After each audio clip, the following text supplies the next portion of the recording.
আপনারা যারা এই এলাকার মানুষ তাদেরকে বলবো, মাত্র 1 বছর আগে পঞ্চায়েতের নির্বাচন হয়েছে।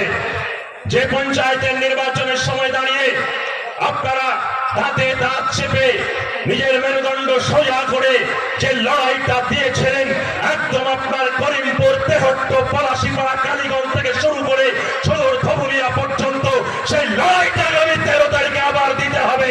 তাহলে এখানে প্রমাণ হয়ে যাবে যে একদিকে দিল্লির লুঠেরা আর উল্টো দিকে দাঁড়িয়ে বাম কংগ্রেসের ঐক্যবদ্ধ জোট। আপনাকে বলবো, আমাদের যিনি প্রার্থী কমরেড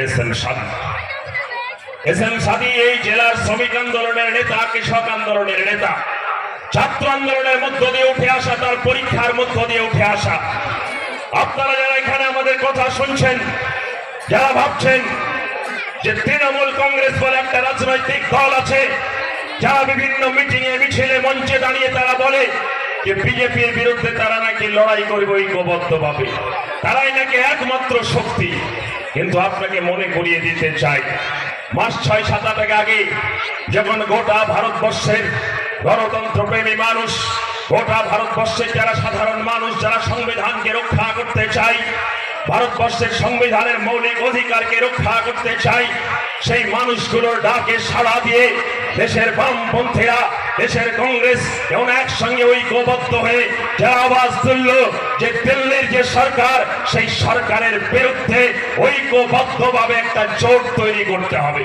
আপনারাও দেখেছেন টিভির পর্দায়, কেউ কেউ আমাদেরকে মাঝে মাঝে প্রশ্ন করেছেন যে গোটা রাজ্যকে যারা 13 বছর ধরে লুঠের রাজত্ব বানিয়েছে, তাদেরকে নিয়ে কি করে বিজেপির বিরুদ্ধে লড়াই হয়।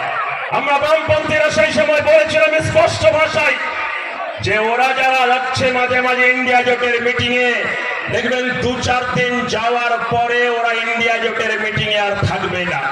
প্রমাণ হয়ে গেছে এই নির্বাচনের প্রাক্কালে দাঁড়িয়ে, এই নির্বাচনের প্রাক্কালে দাঁড়িয়ে প্রমাণ হয়ে গেছে যে মমতা বন্দ্যোপাধ্যায় আর ওই ভারতবর্ষে বিজেপিকে হারাতে যে মঞ্চ, সেই মঞ্চ থেকে অনেক দূরে চলে গেছে।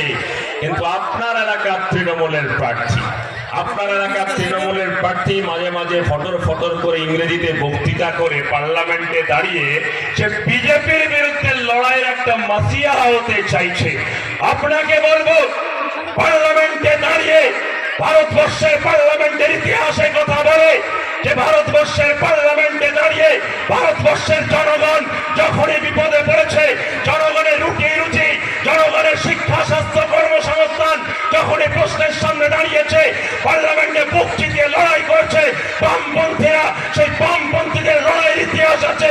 গত 5 বছর ধরে পশ্চিমবাংলা থেকে যখন বামপন্থীদের সংসদ পার্লামেন্টে ছিল না, তখন পার্লামেন্টে দাঁড়িয়ে রুটি রুজির লড়াইটা দুর্বল হয়েছে। আপনি কমরেড এসএম সাদিকে পার্লামেন্টে পাঠান। কমরেড এসএম সাদি পার্লামেন্টে থাকলে আপনার এলাকার প্রতিদিন মানুষের বঞ্চনা, মানুষের দুঃখ, মানুষের যন্ত্রণার কথা পার্লামেন্টে এসএম সাদি তুলবে। কারণ পার্লামেন্টে কমরেড এসএম সাদিকে যেতে গেলে 1 লক্ষ টাকার মেকআপ পরে যেতে হয় না। কারণ কমরেড এসএম সাদি তার ঘামের গামছা নিয়েই পার্লামেন্টে যাবে। এটাই বামপন্থী আন্দোলনের ইতিহাস।